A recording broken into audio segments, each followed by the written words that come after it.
शारदीय नवरात्रि की हार्दिक शुभकामनाएं। माँ दुर्गा का आशीर्वाद हम सब के ऊपर सदैव बनी रहे।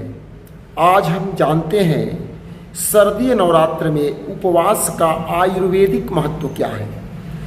वर्षा ऋतु के बाद शरद ऋतु आता है।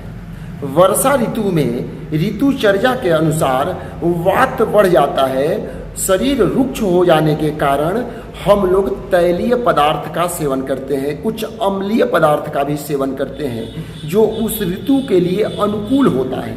लेकिन उदासीन जीवन होने के कारण, वर्षा होने के कारण हम लोगों के जीवन थोड़ा उदासीन भी हो जाते हैं और यह पित्त संचय होते रहता है। दूसरा कारण यह भी होता है कि वर्षा ऋतु में जल और वायुमंडल दूषित हो जाते हैं।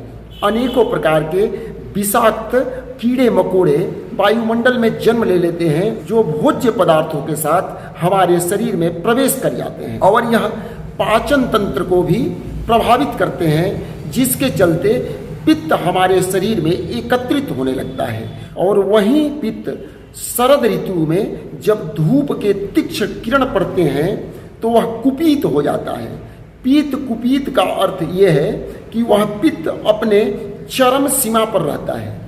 इसीलिए शरद ऋतु के प्रारंभ में ही हम लोग 9 दिन के लिए उपवास करते हैं। हमारे ऋषि मुनियों ने इस प्रावधान को न केवल धार्मिक दृष्टिकोण से बनाया है, बल्कि यह हमारे शारीरिक स्वास्थ्य के दृष्टिकोण से, आयुर्वेदिक दृष्टिकोण से बहुत महत्व रखता है।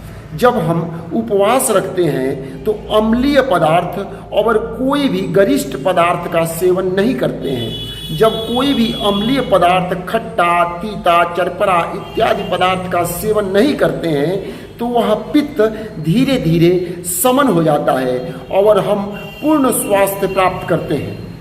9 दिन का उपवास केवल एक धार्मिक विधान नहीं है, यह एक आयुर्वेदिक दृष्टिकोण से ऋतुचर्या है जो हमारे शरीर को स्वस्थ रखने के लिए नितांत आवश्यक है। एक उदाहरण के तौर पर मैं बताना चाहूँगा कि आप देखे होंगे कि शरद ऋतु मुख्य रूप से कुआर के महीना जो अश्विन मास बोला जाता है, इस माह में यदि किसी को फीवर हो जाते हैं तो जल्दी छोड़ता नहीं है। और यदि फीवर हुआ है और धूप में आप चले जा रहे हैं तो वह बहुत ही भयंकर रूप ले लेता है।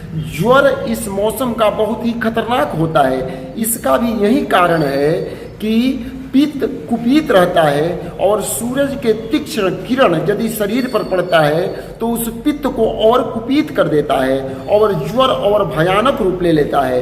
इन सभी दुष्प्रभावों से बचने के लिए हमारे ऋषि मुनियों ने नवरात्र में उपवास का प्रावधान बनाए हैं। तो मैं सभी भक्तजनों से आग्रह करेंगे कि आप लोग इस शारदीय नवरात्र का लाभ उठाइए, धार्मिक, आयुर्वेदिक और ऋतुचर्या के अनुसार अपना जीवन यापन कीजिए और आप सदैव स्वस्थ रहें, मस्त रहें, व्यस्त रहें, अस्त व्यस्त न रहें। इसी शुभकामना के साथ जय माता दी।